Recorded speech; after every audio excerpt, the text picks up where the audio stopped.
In Redbird Love, Joy Harjo watches a redbird grow from an urgent, chirping fledgling into the most noticeable bird girl in the world around her. Her wings, crest, tail, and bright presence attract attention. But the poem is not only about beauty.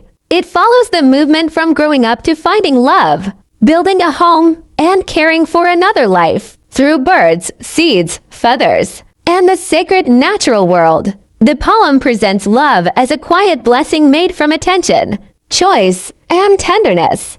The poem begins by watching the redbird grow. She is not introduced as a silent or delicate creature. She is an urgent, chirping fledgling, full of movement and sound. Her energy makes her presence impossible to overlook. The opening image suggests that identity develops through attention, experience, and the lively force of being alive. Before love or partnership appears, the redbird must first become herself, learning how to move through the world with confidence. As spring rolls out its green, the young redbird grows into the most noticeable bird girl in the bird parade. The poem carefully notices her details, the right amount of blush, a proud crest, a striking tail, and wings that make her impossible to miss. These descriptions do more than praise her appearance. They show a living identity becoming visible, confident, and fully formed, ready to be recognized by the world around her. The male birds notice her too. They preen their feathers, grease their wings, and perform sky-looping movements above the branches to show what they can do.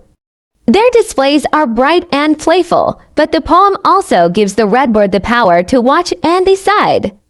Love is not presented as something that happens automatically because someone performs beautifully. The males may show off for her, yet the final choice belongs to the bird girl who has become the center of their attention. After all the wing displays, polished feathers, and sky-looping performances, the poem quietly tells us that there was only one. The line is simple, but it carries the weight of choice. The redbird is not merely admired, she is a participant in deciding what love will become. The poem moves from public display to private connection, suggesting that lasting affection is not measured by the loudest performance. It is found in the one relationship that feels right enough to continue. This morning, the poem brings us close to the young couple as they search for seeds on the patio. Their love is no longer a performance in the sky. It is part of an ordinary morning. She is growing heavy with eggs, carrying the future inside her, while he remains nearby and shares the quiet work of finding food. The scene makes affection practical and visible. Love is shown through companionship, patience, and the willingness to stay close during everyday tasks. The male bird gathers sticks of the perfect size and soft pieces of fluff, like dandelions and other gentle materials. His work is careful because he is preparing a place for the life they will share.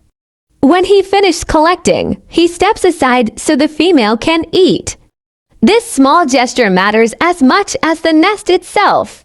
Love appears through practical care, making room, offering food, noticing another body's needs, and building something safe together. At the end of the poem, the male bird walks tenderly toward his mate, kisses her with his beak, and feeds her a seed. The gesture is small, but it gathers everything the poem has shown us: growth, choice, companionship, pregnancy, work, patience, and care. The sacred world seems to lift its head and notice them. They are double blessed by loving one another and triple blessed by building a future together. The ending presents love as something humble, visible, and worthy of being witnessed.